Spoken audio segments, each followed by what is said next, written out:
Hello, hello, hello. It's Monday, and you know what that means. It's time for a football theme edition of the Big D podcast. Before I bring in Alex, please subscribe, like, and share the Spunky Spectrum Sports YouTube page where you see all the latest and greatest content.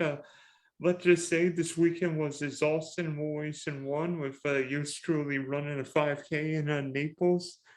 And also check out the Big D podcast on Spotify and Apple. So if you're in the audio podcast, please give the Big D podcast a listen. So back from joining William Shatner in with SpaceX and seeing the Dolphins and Jags in London. Well, okay, theoretically, not figuratively, is Alex. Alex, I see something different with you today. Yes, Dylan. I'm not wearing the hat. It's my signature look. We had a friendly little wager. Had to rock out the hair today, but I'm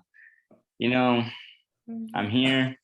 I'm as ready as I'll ever be for this podcast. I know this might be a brutal one, but I showed up, and that's the least I can do. Hey, that's 9/10 of the law. Hey, showing up's 9/10 of the law, right? Yeah. So, unfortunately, good news for me, but bad news for Alice's Dolphins. My Jacksonville Jaguars got their first win.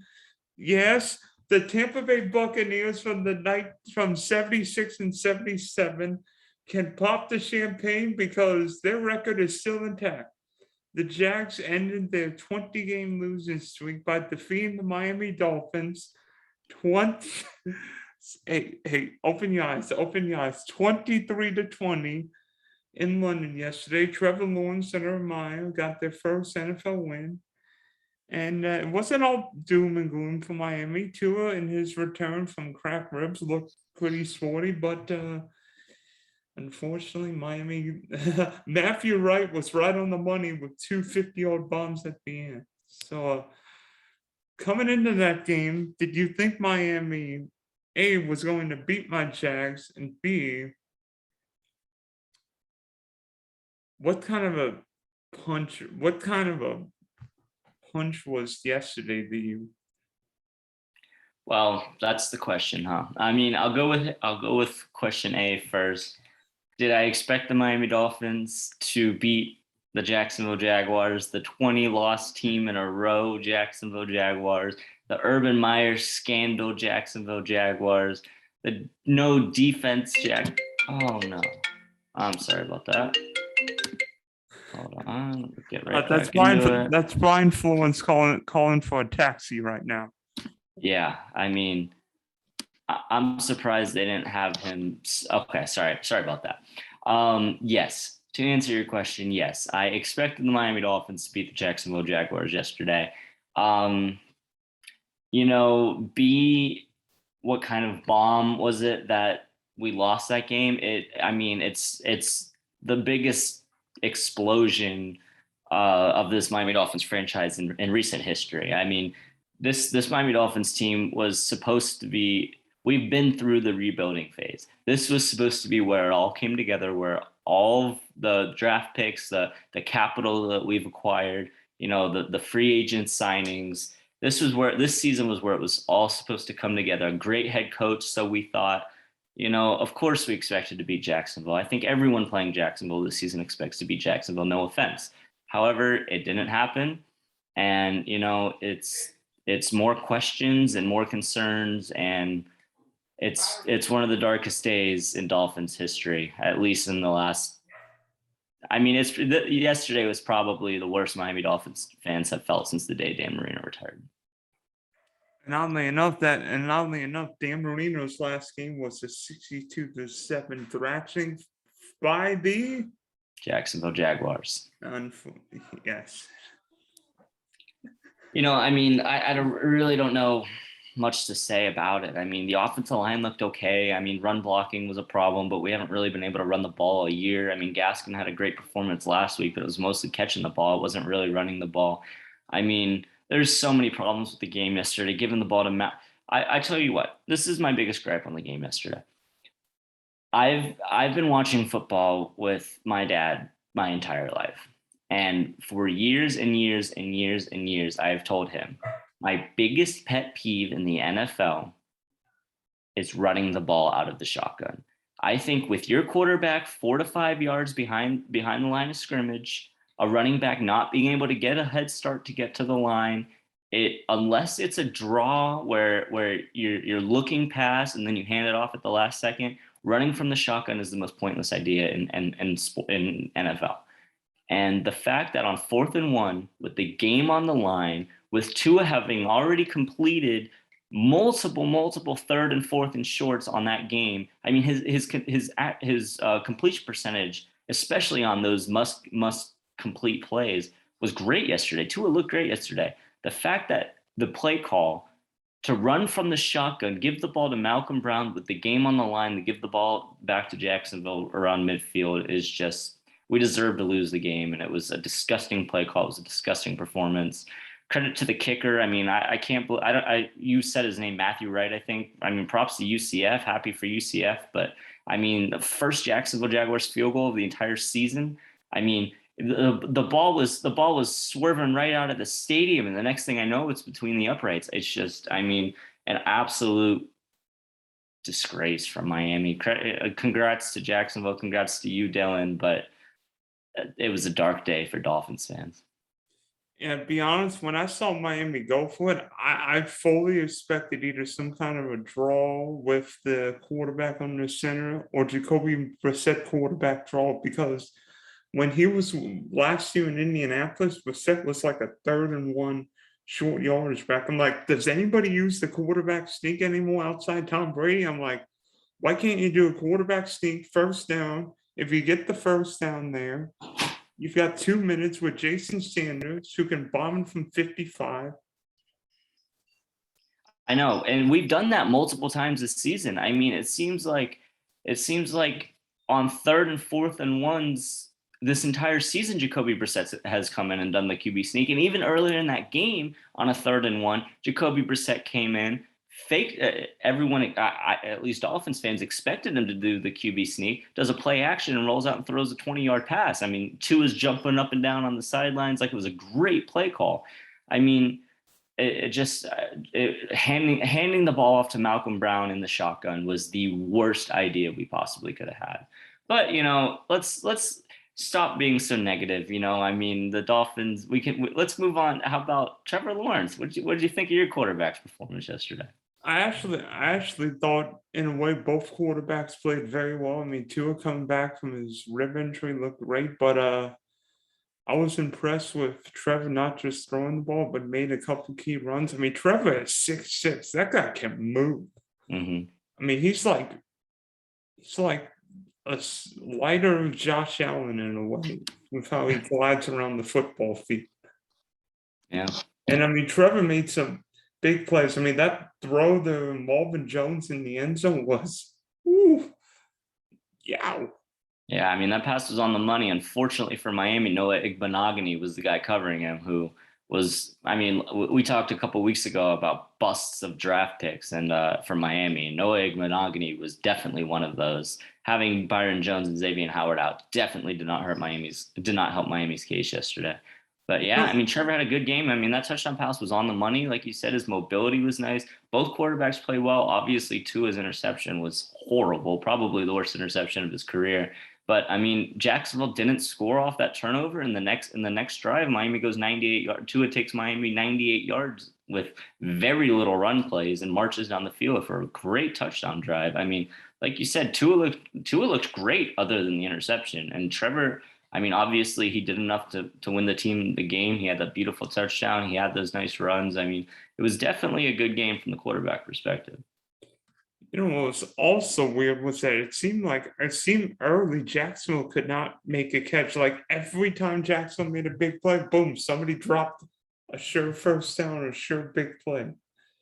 Looking at you, Dan Arnold. Hey, at least we won the game. So yeah, exactly. I mean, be honest, looking at that game, I'm wondering how the heck did Urban Meyer outcoach Brian Flores? I didn't expect that. Yeah, I mean, Brian Flores last season was the coach we thought we'd been looking for since Don Shula, and Brian Flores this season has been a complete 180 of that. So I mean, I'm questioning all of the Miami Dolphins coaches right now. We've got more offensive coordinators than we do wins. Um, and the offensive coordinators we do have, I don't think have a place being an offensive coordinator in the NFL, let alone in Miami. So, I think there's got to be some changes on staff.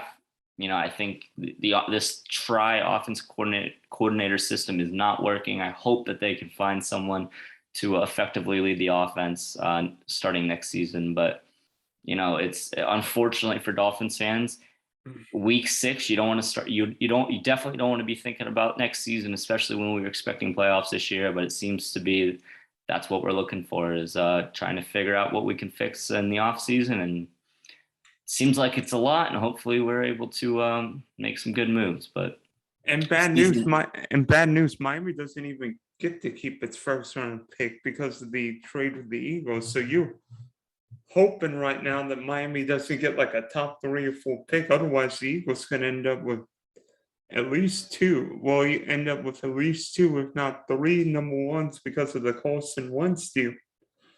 Yep, we've got San Francisco's pick this year, and I mean, they're not looking too great. They still have to play the Rams twice this year. They've got a couple tough matchups. I know they've got Cincinnati later on in the year, but I'm definitely rooting against San Francisco almost more than I'm rooting for Miami this year, because I mean, losing games, tanking isn't an option because we don't have our draft picks. So it's really hoping that San Francisco can take as many L's as possible, and we can end up with the highest draft pick available.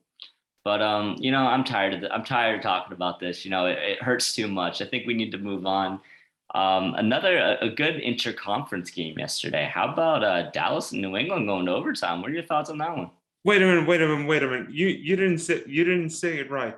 How about them Cowboys? How about them Cowboys? I was letting you have it. I accidentally stole your how about them Cowboys last time. So I wanted you to have it. That was not just the best game of the day, but the game that left me scratching my head. I mean, first off, Mike McCarthy, I'm not sure what he was doing yesterday. He went for it on the opening drive, 4th and 1 on the opening drive of the game, didn't go for it, then challenged, missed that, and then he was kicking like 50 some odd yard field goals when he could have gone for it. I mean, it was an odd coaching day for the Cowboys. Oh, and to top it off, did you see all the laundry yesterday on the Cowboys? 12 penalties for 115 yards. Yeah, I mean, when you think about it like that, it's a wonder how, especially because I mean, when you're playing, obviously the New England Patriots aren't the New England Patriots that we've grown to know over the last 20 years or so. But you commit that many penalties, you make that many questionable decisions. You would think a Bill Belichick coach team would take advantage of that, and obviously. Typically, when games go like that against the team Bill Belichick is coaching against, typically Bill comes out on top on those, and he almost did. I mean, if it wasn't for a late field goal and then a CeeDee Lamb touchdown overtime, I mean, New England almost stole that from Dallas, but they didn't. And surprisingly enough, like I said, as Bill Belichick being the coach, typically those games go his way. But credit to CeeDee Lamb, had a monster day. The Cowboys' aerial attack was, fortunately for them, enough to keep them alive. I mean, not much from Zeke yesterday. I think he had like 70 yards rushing, no touchdowns, if I remember right.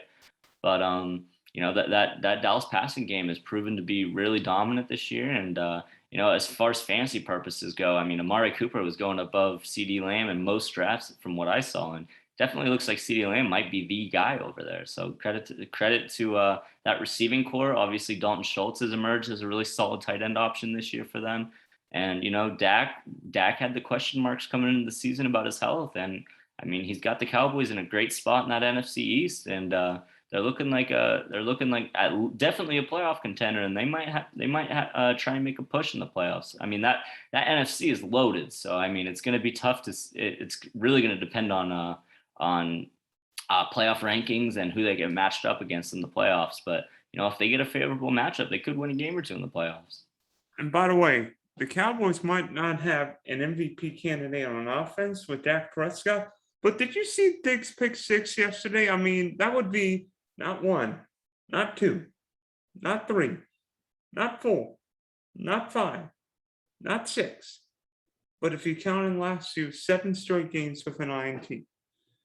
Yeah, I mean, trust me, I'm very familiar with having a, standout defensive back having interception after interception, and it's a nice feeling to have when your team isn't on the ball, and you know that anytime that ball gets thrown in the air, it might just be back to your football. So I mean, I know Cowboys fans are happy with the way Diggs is playing. I mean, how could you not be? But from firsthand, I mean, with Xavier Howard's season last year, it's a nice feeling to have that defense almost feel like offense because they could take the ball away at any second.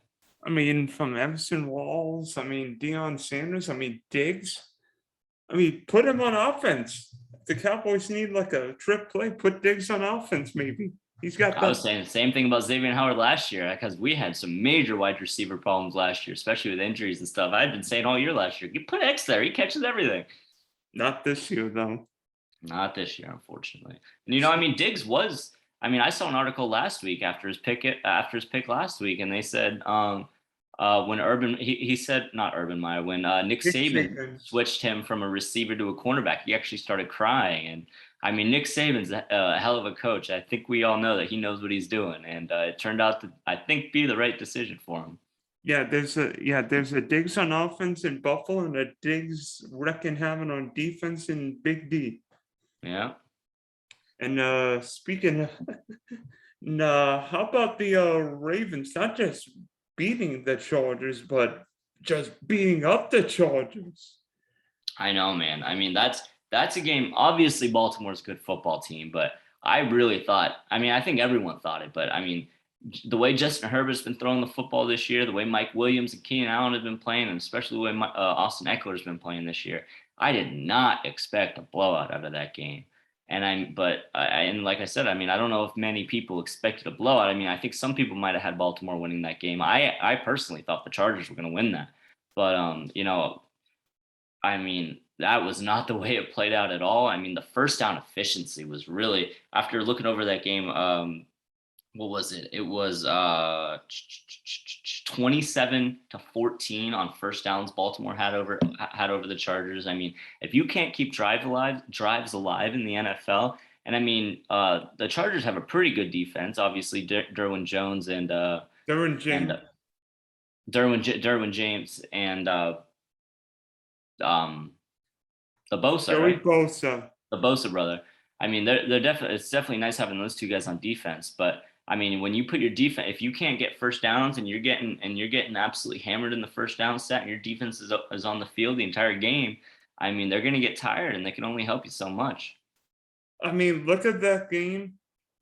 Two stats. Here's how Baltimore won the game. Ravens won the game without playing good football. I mean, Lamar played one of maybe his worst game of the year. Mm-hmm. And the Ravens still rushed for 187 yards and Right. controlled the clock for over 38 minutes. Yep. Just saying. Guess what happens if you got a good rushing attack? You keep Justin Herbert on the other side. Exactly. Yeah, I mean that obviously, and the crazy thing about that is, I mean, Baltimore's rushing situation at the beginning of the season was absolutely atrocious. I mean, they had 3 guys get sent to IR before the season even started, and all of a sudden they bring in guys like Le'Veon Bell. And I mean, Tyson Williams was supposed to be the guy. I mean, after week 1, everyone was adding Tyson Williams on their fantasy leagues if they didn't have him. And all of a sudden he's dropped down because their free agent signings have stepped up. And I mean, yeah, Latavius Murray and Le'Veon Bell scoring the touchdown. Like, could Baltimore have like all the running backs in their backfield? I mean, it's Jamal Lewis days all over again, apparently, in Baltimore. I mean, you run the football like that, exactly what you just said. You keep Justin Herbert off the field. And if you keep Justin Herbert off the field, you got a much better chance of winning that football game.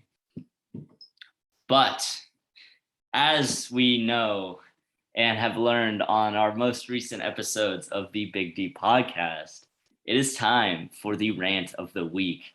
And Mr. Dillon, I've ranted about Miami enough. I don't even, like I said, I don't even want to talk about this game. I think it's not even worth ranting about. So I and Dylan has a rant this week that he's definitely wants to hit. So Dylan, the floor is yours. Well, I know a lot of people who live in and around the Cleveland area, particularly Akron. This is for you. Baker Mayfield is not a championship or division winning quarterback. Baker Mayfield will never win the AFC. The Cleveland Browns have got one of the 2 or 3 most talented rosters in football. They've got 2 unbelievable backs, a top 1 or 2 offensive line. I don't give a bleep who was in there and who was not in there for the Browns yesterday. They're saying, "Oh, Nick Chubb didn't play. Oh, Kareem Hunt hurt his calf." Bull crap. You know what? Baltimore's played without arguably the best left tackle in football the past 4 or 5 weeks, Ronnie Stanley. Hell, Arizona played without its head coach, Cliff Kingsbury, who was in COVID jail. Just saying, the Seattle Seahawks pushed the Pittsburgh Steelers to overtime last night without Russell Wilson and Chris Carson. And you're telling Heck of a me, game, by the way. Yeah. And you're telling me the Cleveland Browns at home with the Dolphins couldn't beat a dome team coming to the Dog Pound and not just lose, because one thing if you lose, I mean, Cleveland's lost 2 games this year against Kansas City and LA, but the Browns lost the game 37-14. What? The Arizona Cardinals doubled up Cleveland on the ground. The number 1 ranked rush offense in football against a crappy run defense, and the Browns ran for 73 yards. 73. Wait, did I say that right? 73. And Baker was 19 of 28 for 234 yards with 34.7 QBR. Really? What are you doing, Cleveland? What are you doing? And by the way, not just Cleveland offensively, Cleveland defensively was bad yesterday. They made AJ Green, the Browns defense must have thought AJ Green and DeAndre Hopkins were at the Rock and Roll Hall of Fame, because they basically let them screw it all the way in the end zone. I mean, come on, AJ Green's like 95 years old. DeAndre Hopkins might not be 95, but he's not exactly a speed demon. Yesterday was abysmal. And if the Browns give Baker Mayfield 150, 200 million after that pitiful display yesterday, then you are a bunch of idiots. Come on, Cleveland. Get yourself a quarterback. Baker Mayfield. If you asked me right now and said, would I take Kirk Cousins, Baker Mayfield, even though Kirk Cousins might not be that great, he's better than Baker Mayfield. Wow.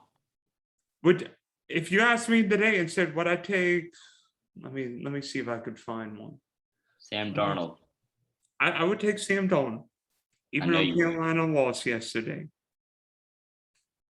Would I take Derek Carr? Would I take probably Baker, but just barely. I would take Derek Carr over Baker Mayfield. By the way, did you see Derek Carr yesterday play about his head coach in Denver when nobody wins? Yep. Good Lord. He was unbelievable. I know. I mean, against the Broncos with whatever John Gruden's situation happened there.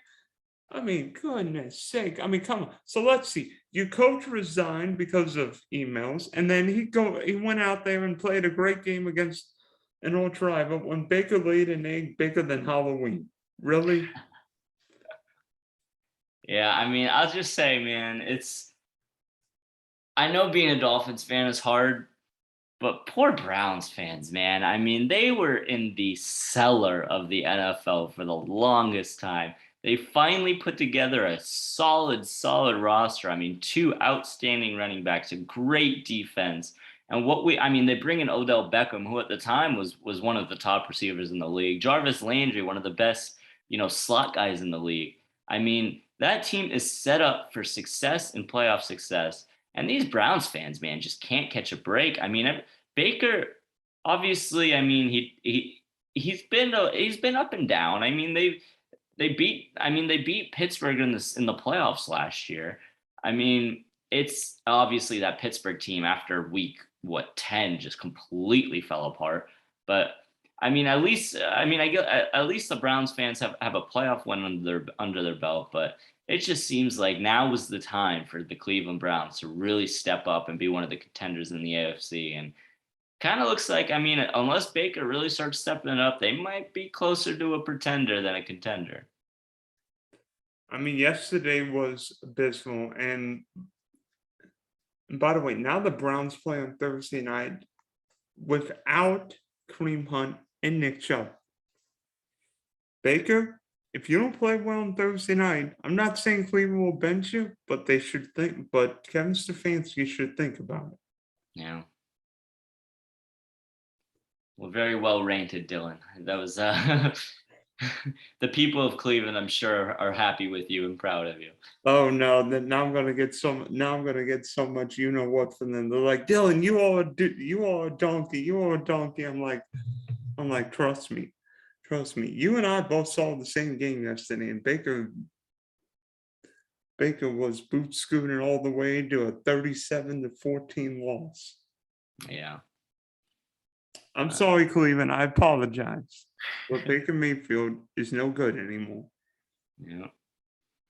So thanks for getting on the podcast, Alex. I'm sure yesterday was mentally and physically hard for you, but at least you made it. Yeah, I did make it. I came out the other side. I don't know if I'm a better man, but I'm still breathing. I'll tell you what. I'll tell you, Dylan, this is really quick before we head off. I told my girlfriend this. This yesterday right there is the reason why I play fantasy football. A little bit of joy in the NFL season through fantasy, because my Dolphins sure ain't giving it to me. But thanks for having me on, Dylan. It was a pleasure as always. I will see you next Monday, and thanks again.